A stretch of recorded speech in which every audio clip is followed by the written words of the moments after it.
You're set. Okay. Good afternoon, everyone. I see we have people filling up the room right now. We'll just give it maybe another 30 seconds and then we'll get started.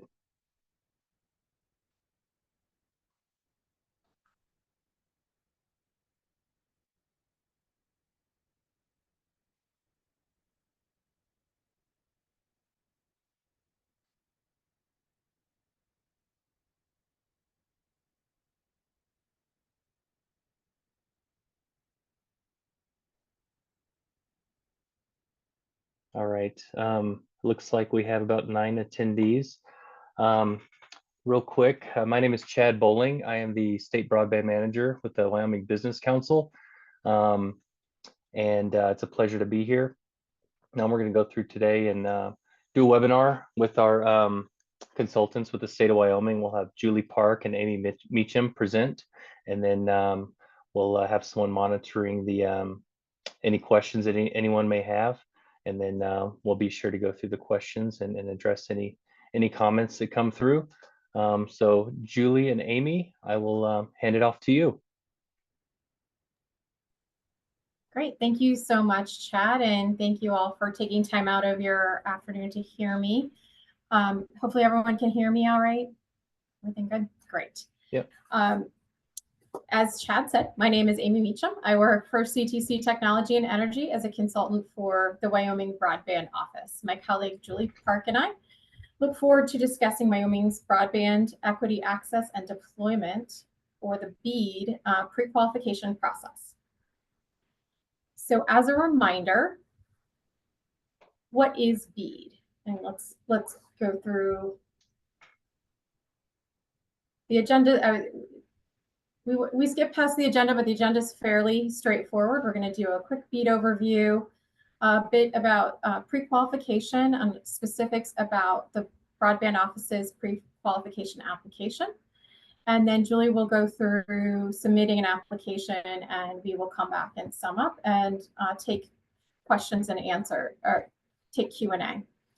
In the meantime, if you have questions, we encourage you to put them in the Q&A section of Zoom so that we can take note of those and record those and put those in larger frequently asked questions that will go up on the website so that everyone has access to the same information through the application process. So with that in mind, let's just go over BEAD. Most of you I've seen on webinars before are probably familiar with BEAD, but just as a reminder, Congress allocated over $42 billion in broadband deployment funding to expand high-speed internet access across the U.S.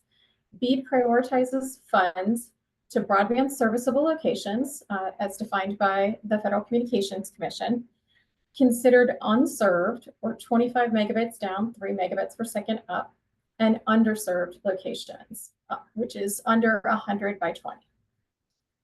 So if we go to the next slide. For Wyoming, of that $42 billion, nearly $348 million was allocated to Wyoming to support broadband deployment infrastructure.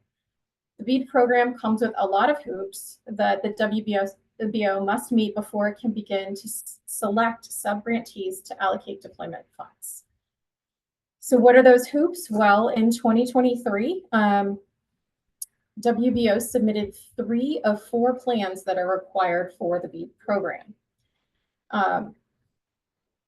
Those plans include a high-level 5-year action plan, the initial proposal volume 1, which outlined the BEAD challenge process, and initial proposal volume 2, which described the state's grant program, proposed sub-grantee selection process, the grant application scoring criteria, etc. So last week, WBO announced that the federal government accepted its initial proposal volume 2.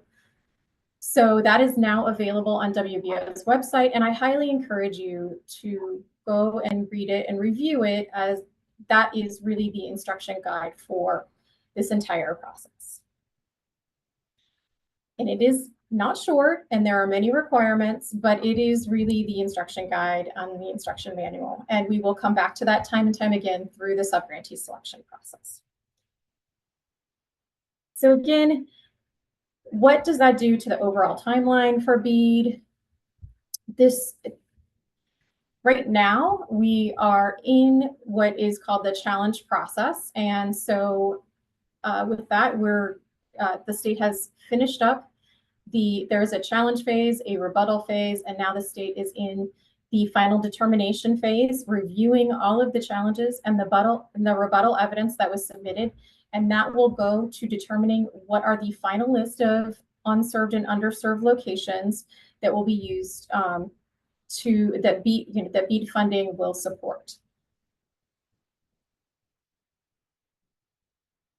And now, of course, we're here. We are in the actual pre-qualification phase. And you can see, again, the state has continued to provide outreach and community engagement throughout this process.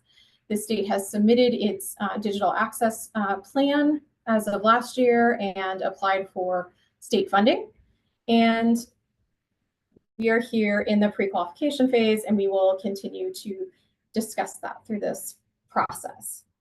And as WBO is opening up this pre-qualification phase for potential BEAD subgrantees prior to opening the subgrantee selection process. Once that entire process concludes, WBO will prepare a final report for submission. So this timeline really the timeline has three key phases. As you can see, it's pre-qualification, the scoring application phase or the main application phase, and then a negotiation phase. Each of those phases has subcomponents that will all feed into what becomes the final proposal or the final submission of WBO to the federal government, which will require final approval of all of the provisionally selected awards. And then once that happens, WBO will be able to finalize those awards and begin moving forward. There are a couple hoops that applicants will need to go through as part of that process as well. But this is all to say, we're just at the beginning of this selection process, and there is, there are quite a number of phases, and most of these are dictated by what we're calling the BEAD Notice of Funding Opportunity, or the BEAD NOFO, which are the rules for which the initial proposal volume 2 was created to follow. So let's go into more detail about what is pre-qualification. WBO's subgrantee application process begins with what we're calling a pre-qualification round. So that the pre-qualification round will be focused on evaluating the subgrantee applicants' financial, operational, and managerial capabilities, their compliance with federal, state, and local labor laws, their workforce readiness, and their compliance with other BEAD requirements. The pre-qualification round will begin on August 15th. And to participate in the deployment subgrantee application process, applicants or the subgrantee selection process, also the scoring phase, applicants need to participate or pass the pre-qualification round.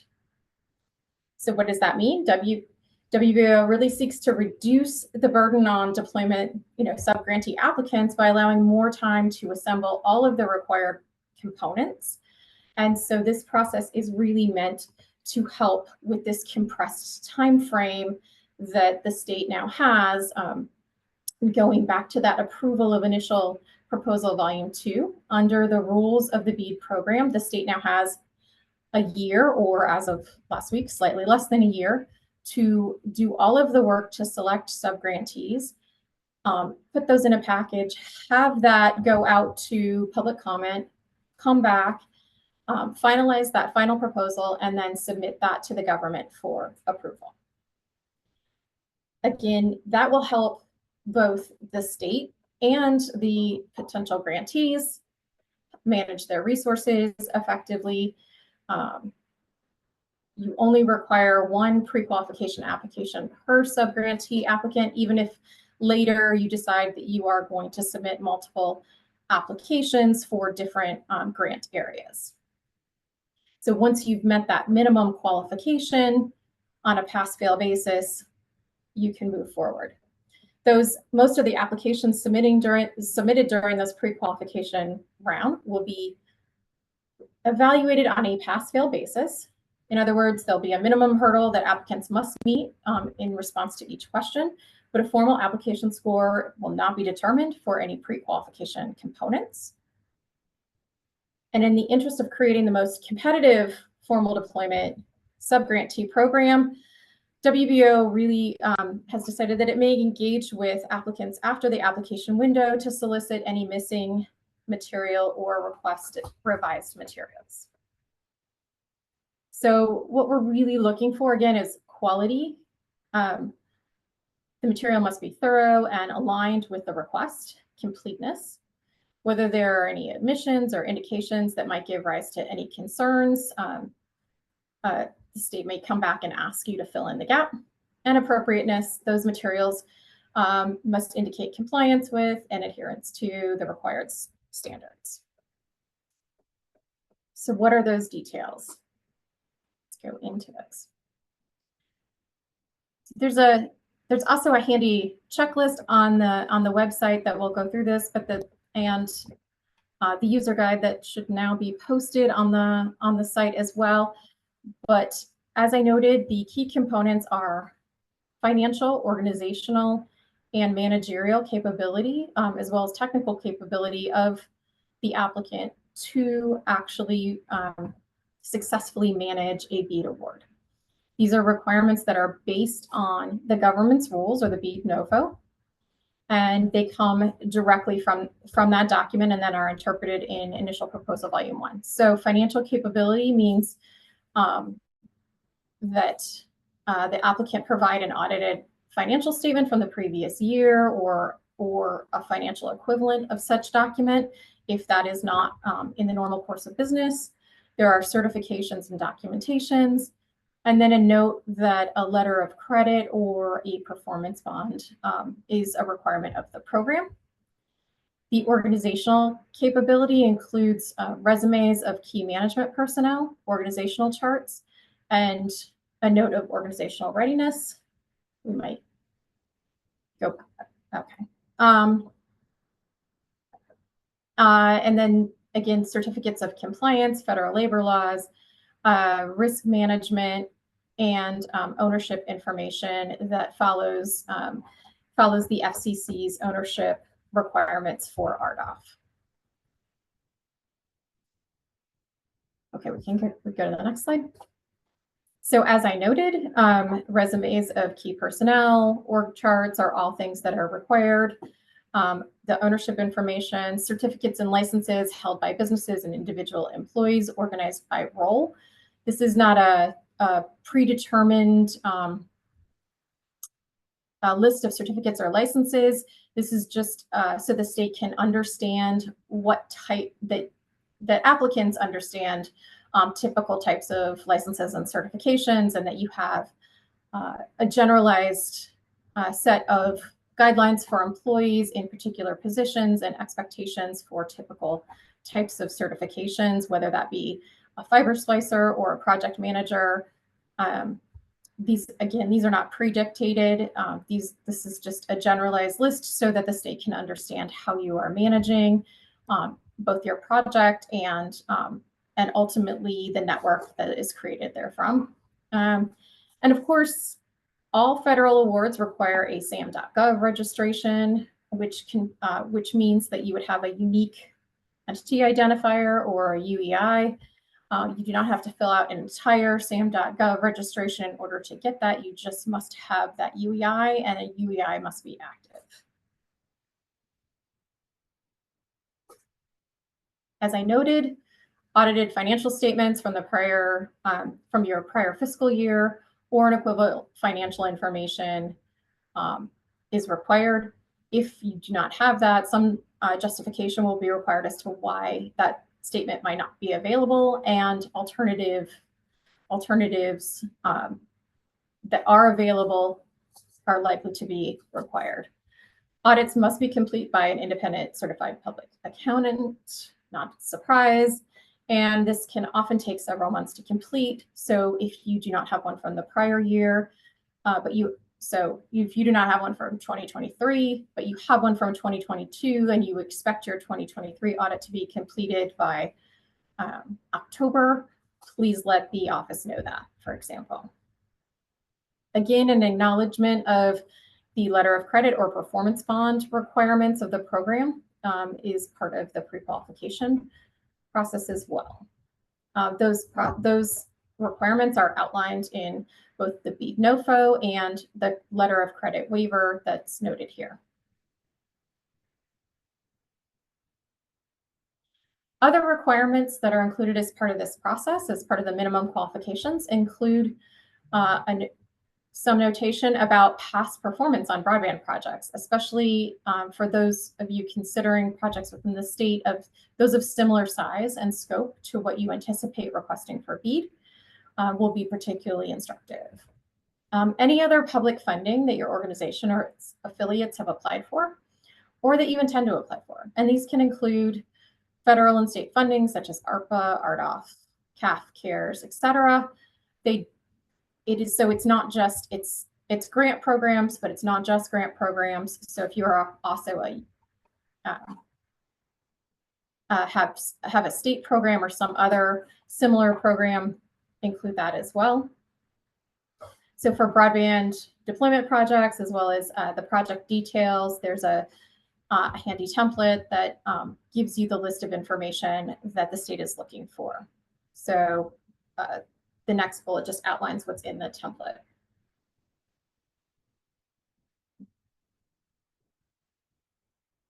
Not surprisingly, there's other compliance requirements. So an awareness of a little bit different from CPF. And so we've talked about this really briefly in other presentations, but something that's different from CPF is the environmental and historic preservation requirements of the BEAD program. And so just to be aware that those are requirements that if you have a BEAD award, you will be required to provide additional information, that there is guidance forthcoming from the federal government on what that information will include. And the state will assist the federal government with a review of that information before it goes back as part of either the final proposal or post-final proposal, depending on the timing that they require.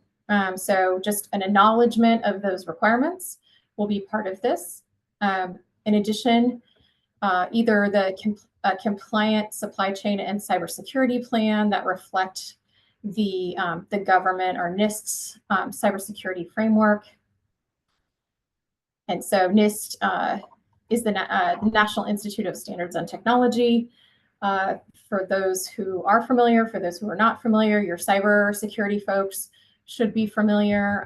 The latest cybersecurity framework, which is version 2.0, I believe version 1.1 was listed in the BEAD NOFO, but there is an updated version on NIST website. And there are a lot of handy guides for those of you who are less familiar available on NIST website that give you some templates and some idea of what those plans should look like. So during pre-qualification, if you have a compliant plan, that will be accepted and we move forward. We'd also accept a notification that such plan will be available by the time you're applying. So it's really important that you know that requirement exists and you start preparing for that if you have not already. Again, acknowledgement and plan for employment and labor practices in compliance with federal and state laws, and an acknowledgement that your application will require a legal opinion in terms of your qualification and your past compliance with federal and state laws. And then it will also require some basic documentation of outreach to workers and labor organizations as required by the BEAD NOFO.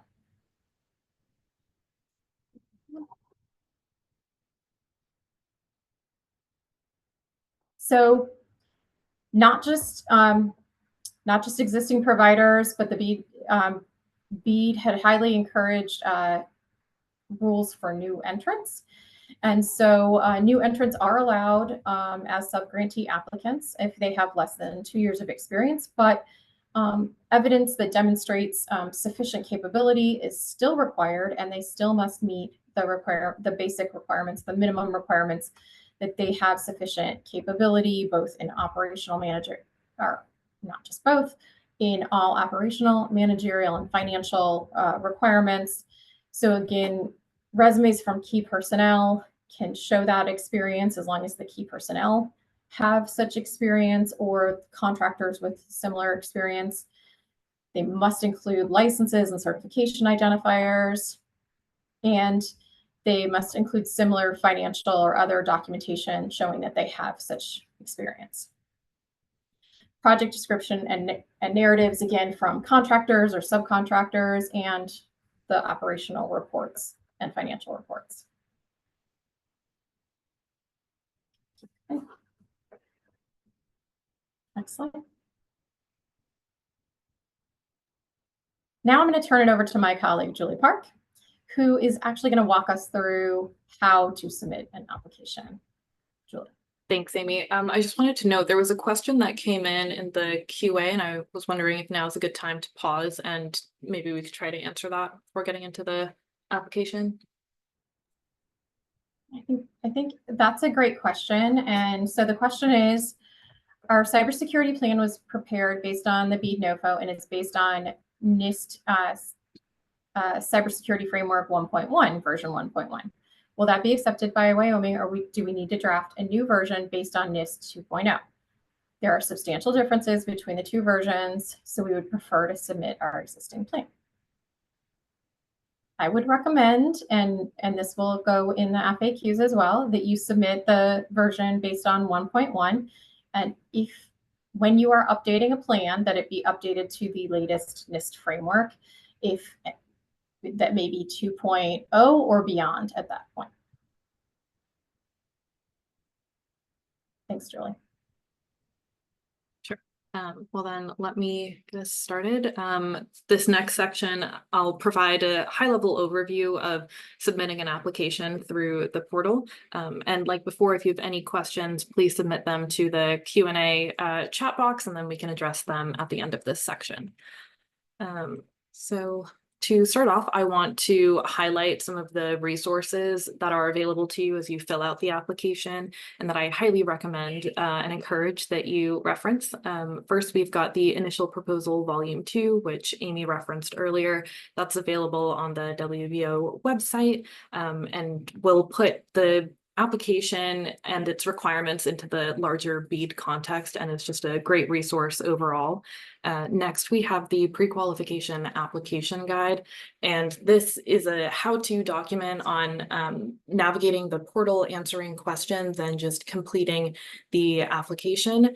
It is a comprehensive document that will hopefully answer all of your questions, and we've built it in a way where it'll give you guidance on what content you may want to submit as part of your responses, and just provide some assistance as you work your way through the portal. Next, we have the pre-qualification templates.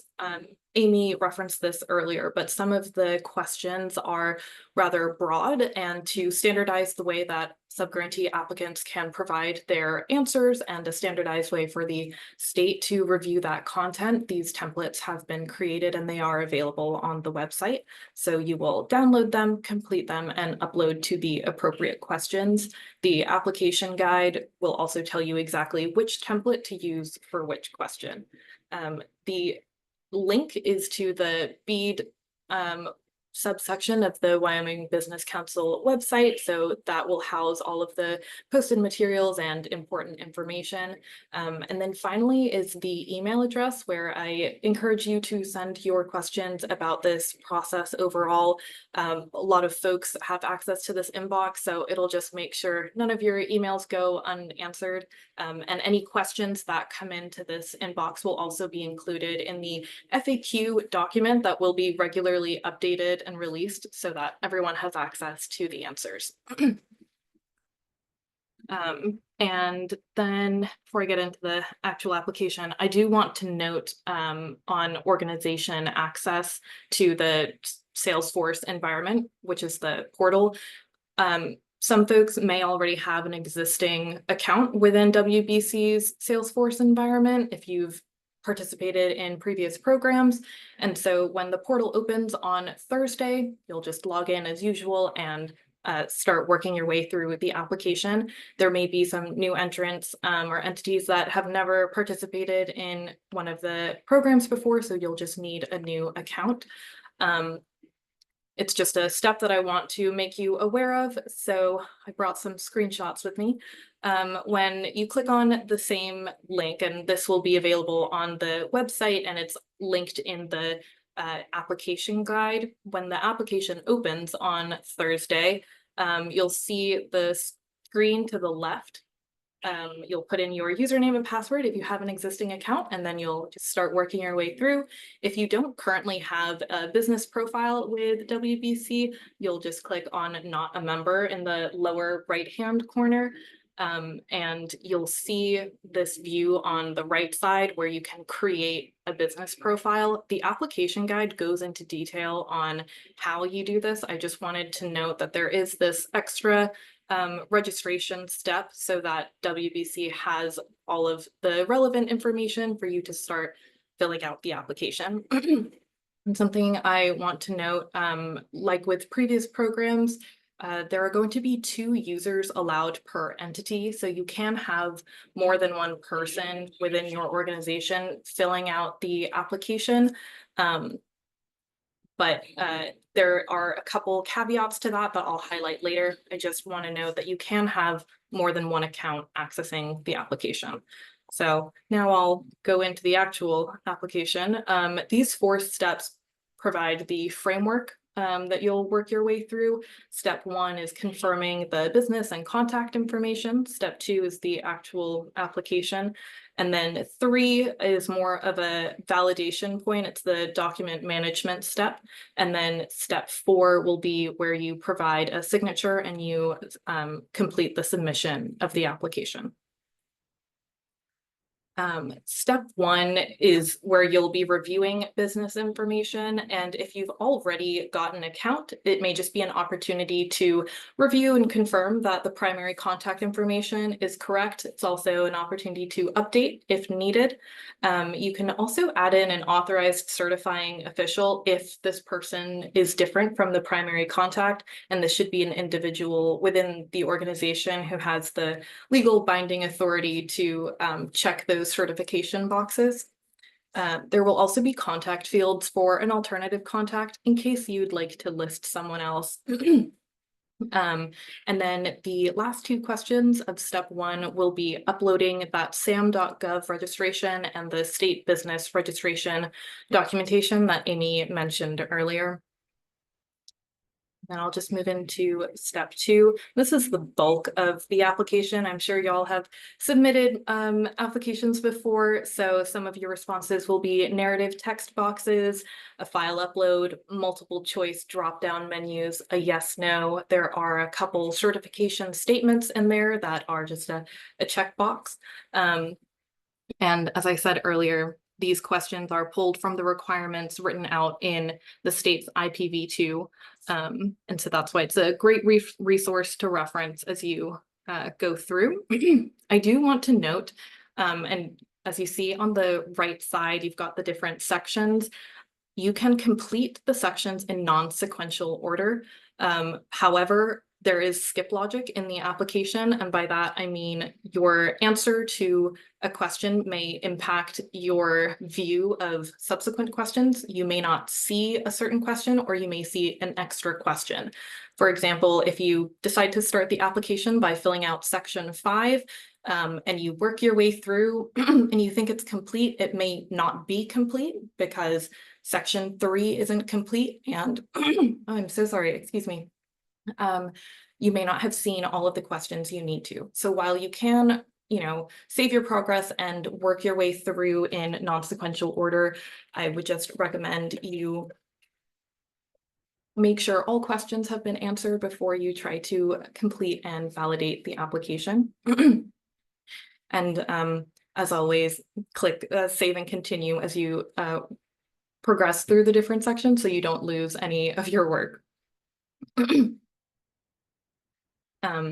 Next, as I said, some of the questions will ask for an upload of documents, whether it's just that file or it may be evidence and materials to substantiate a response you gave as a narrative. The way the portal is configured, the applicants have to create or upload the files and name them in a certain way so that the portal can properly validate them. This table here is available in Appendix A of the application guide. The portal will also tell you and provide instructions on what the file name needs to be for that question. And for certain questions, you'll be uploading multiple files. So all of the files would need to include the file names listed here. And as you go through the application guide, it's also written into the text instructions for each question. So lots of resources available to confirm what the correct file name convention is. And if there's one tip I can give when you are initially uploading the document or the file for each question, it's really important to make sure you're getting the numbers correct. If you have maybe added an extra S or misspelled the words in the file name, that can easily be edited. But to identify the file names and figuring out which question it corresponds to, having the correct number in there is very critical. So I would recommend focusing on that. Of course, if you can upload the file name correctly from the get-go, it'll just make your life easier in general. So that is step 2, where you've answered the narrative text boxes and uploaded your documents, and then you would move on to step 3. And as I said, this is more of a validation point where you can edit and delete files as needed. Maybe you don't want to upload a certain file or you've got an updated version. And step 3 is where the portal will also tell you if you've maybe missed the upload of a question. As you were scrolling through, you just forgot to upload something and it'll flag incomplete sections and you'll have the opportunity to upload them or maybe adjust the file name. And so if you do need to manage the files, you'll see this table where you have the file name written out, the modification date, and you can delete and edit these. Again, the application guide goes into details on the best way to handle this and how you would edit and delete. But as I said, it's really important to have the correct question number written into the file name so that it's easy to identify the corresponding question. So then you know the correct file name that you need to include. And then before we can get to step 4, you would need to complete all of the previous steps. So thankfully there is this prompt where if you haven't completed step 3 properly, it won't let you proceed to step 4. But when you get to step 4, as I said earlier, this is the submission page where you will provide an electronic signature and the title of the authorized certifying official. You'll draw in the electronic signature. There is a clear box in case you want to redo it, but I don't think anyone's going to hold it against you if it looks a little messy. You'll want to click save and then there will be a submit button. And once that has gone through successfully, you should see this congratulations message letting you know that it's been submitted to the state for review. And this is the end of the initial, I guess, application submission process. There is going to be a revision opportunity after WBO has reviewed the materials. There may be a couple insufficiencies and they'll reach out via email. It'll come through the Salesforce portal. And so whoever is listed as the primary contact, that email will receive a do not reply email, and it will populate any details for the insufficient materials, whether a question maybe wasn't answered properly or a file was missing. applicants will be notified and generally have 5 business days to provide those requested materials. So you would go back into the portal and it'll open up again the application, and you would just go amend the questions that have been identified as insufficient. And again, if you have any questions that maybe aren't answered in that initial notification, letting you know something needs to be fixed, I would recommend reaching out to that broadband office email, and the office will follow up. And then the application window dates to be aware of, some have already passed. We released the materials last week, and the application portal will open this Thursday on the 15th. There is a technical assistance webinar scheduled for the 26th, and this is going to be less structured than today. It's more of an open forum opportunity for folks to ask their questions as they're working through the application. And so if you have questions, you can join on the 26th. And of course, questions can be answered before if they're submitted to that email.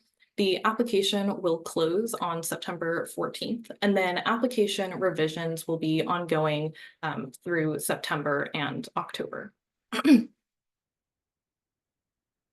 And so then we have our final notes section. Amy, I don't know if you want to take over, and then we'll just answer all of the Q&A at the end. We only have, I think, 2 more slides. I think let's go ahead and answer one of the questions that came up, if you don't mind. So we have a question, is there a way for companies to merge profiles if a former grant employee no longer works for the business? Are we able to add a second user into the profile if the business does not have access? I would like to defer to Ben on this question. Ben, I don't know if you can speak to this right now. And if we can't answer it now, we can look to answer it in an FAQ that would be available on the website. But certainly, it's a great question, and I doubt that just one company is in that position. No, actually, most companies do that too. So they have a second one. We just need to be told who that should be. We'll get it set up and then get the information to them to sign in. Thank you, Ben. Thanks, Ben. Okay. Great. I don't see any more So questions. while you're thinking of your questions, and feel free to continue to add them to the Q&A, we'll go over some of the final notes.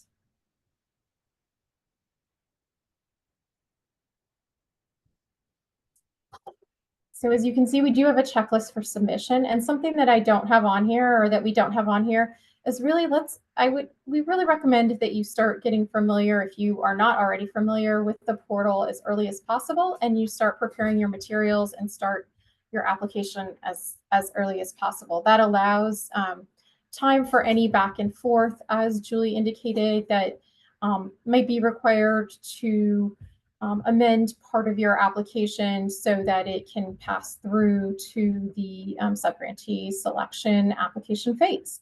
And obviously the goal is to get as many applicants prepared and ready for the program. So we're really looking to make sure that we have a fulsome list of materials. So some of the materials, as we've gone through, really making sure that you know who is going to go through the application and be the certifying official or authorized certifying official, and who are the key contacts that you want to have listed in your portal. Because these are the folks that are going to get notifications from the portal, and you definitely want to make sure that you have and that we'll be able to come in and amend things or sign certifications. So let's make sure that we have the right people on the application. Make sure that you all have all your identifying information available, correct, and handy as you're going through the application. That you have your financial statements that are required, and other necessary information like your key managerial staff resumes and organizational charts. That you've got your SAM.gov UEI up to date and active, and that you can identify projects of similar size and scope that you're looking to fund with BEAD funding, and can have that information available as a resource and of your project management. Obviously, the ownership information, which is quite a detailed set of information and also has an available template to fill out for that information, but there are quite a few questions to go through in terms of 10% or more owners. So take some time and make sure that you have the information that you need for that. And again, can't emphasize enough, there's a lot of information in the BEAD program that's available through the Notice of Funding Opportunity or the BEAD NOFO that's also in WBO's Initial Proposal Volume 2. And there are related documents such as BEAD NOFO waivers that are also helpful to understand what the program requirements are and really familiarize yourself with the rules as you're working through the process. Again, this first step was meant to be an entree and get you over a hurdle of basic qualifications, minimum qualifications for the BEAD program. So we're really looking forward to seeing you start those applications and having an active group of participants within the state participate in BEAD. Go to the final slide.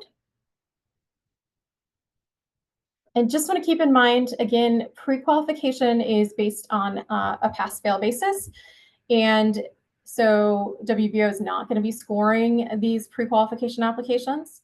And some of those items might be required in the scoring application, but with additional context that will be specific to the project applications.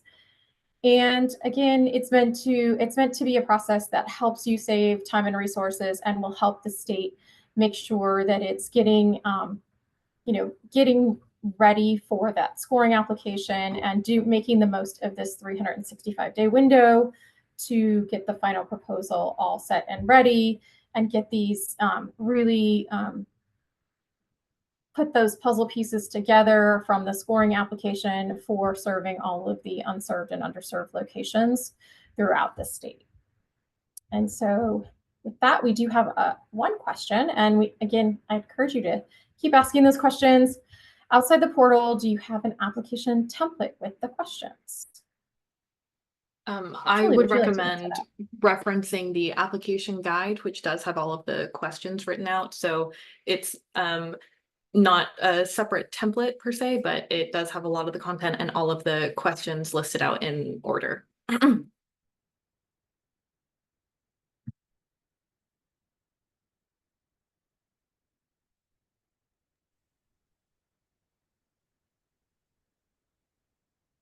And for our next question, do we need to prove citizenships as part of the ownership portion or just listing them? It is just a list. From my understanding, that is, you just provide a list for each of the questions and you do not have to provide backup documentation to support that.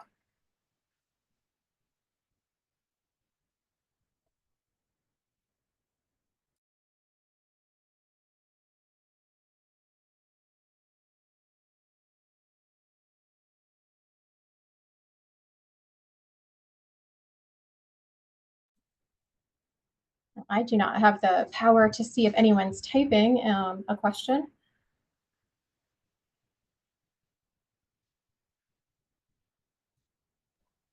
Amy, I would like to add that that we will be posting this this webinar on the Business Council website, and then also we'll be posting a copy of this deck for download alongside it.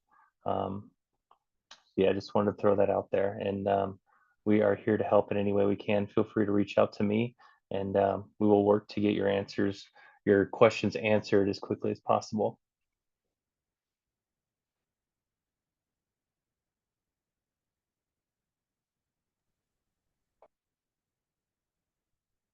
Thank you, Chad. We'll give folks another minute, and otherwise we will let folks go early. But really, thank you so much for taking the time to be here today. And please, again, reach out to the office. As Chad noted, we are here to help. And we certainly look forward to working with you and seeing the state be successful as it looks to really make sure that all of the unserved and underserved locations are successfully served through this subgrantee selection process, ultimately that comes after our pre-qualification process. Please refer to the user guide if you have any questions, or the resource guide. It's really, it really walks you through each question and will tell you what WBO is looking for. And again, the BEAD NOFO and the initial proposal volume 2 are your best resources for what the rules are and why the state is asking certain questions.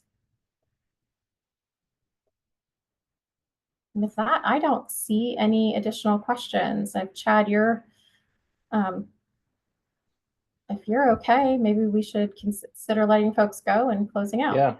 Yeah, that's fine. I really appreciate everyone taking the time to join this today, and I look forward to talking to you soon. So everyone have a great rest of the day. Thank you. Bye, everyone.